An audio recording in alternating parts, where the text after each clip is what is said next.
బలహీన వర్గాలకు చెందిన నాయకులు ఎమ్మెల్యేలుగా గెలిస్తే కేటీఆర్ ఓర్చుకోలేకపోతున్నారన్నారు మంత్రి పొన్నం ప్రభాకర్. కరీంనగర్ జిల్లాలోనే 4 ఎస్సీ బీసీలు ఎమ్మెల్యేలుగా గెలిచారన్నారు.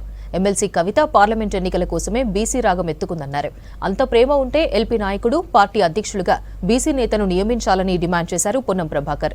ఎల్బీ స్టేడియంలో జరిగిన కాంగ్రెస్ బూత్ స్థాయి కార్యకర్తల సమావేశంలో పాల్గొన్నారు. పార్లమెంట్ సీటు గెలవాలంటే బూతుల మీరు గెలవాలి. నేను హుస్నాబాద్ లో పోటీ చేసినట్టు చెప్పినా తప్పకుండా హుస్నాబాద్ లో గెలుస్తున్నాం. కానీ నియోజకవర్గాలు ఉన్న 304 బూతుల్లో మనం గెలిచినప్పుడే గెలిపోని చెప్పే విధంగా నుంచే కార్యక్రమం తీసుకున్నాము.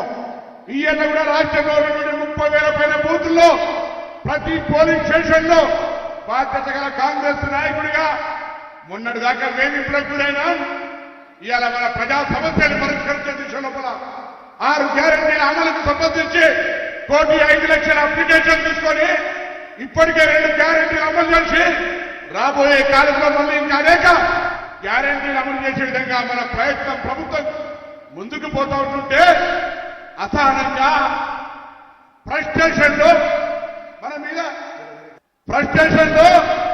ఇష్టం ఉన్నట్టు మాట్లాడుతూ ఉన్నారు.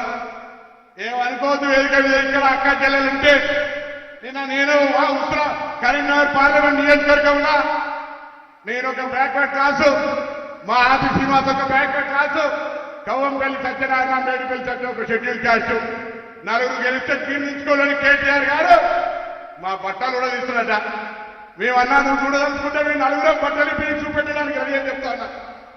ఏం చేస్తాను చెప్పండి. మరి ఇంత అసహనంగా మాట్లాడితే, ఇంత ఫ్రస్ట్రేషన్లు మాట్లాడితే నువ్వు మాకు చూస్తా అంటే మాకేమవుతుందా?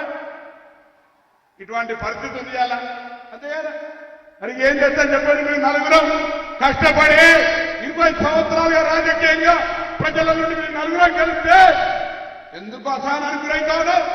నీకు బాధ్యత ఉంటే నిన్న నువ్వు కరీంనగర్ ఉండగానే నీ 4 భూ కబ్జాదారులైన టీఆర్ఎస్ కార్పొరేటర్లు అరెస్ట్ అయినారు. నీకు మానం ఉంటే ఒక్కసారి వాళ్ళ సంగతి చూడు.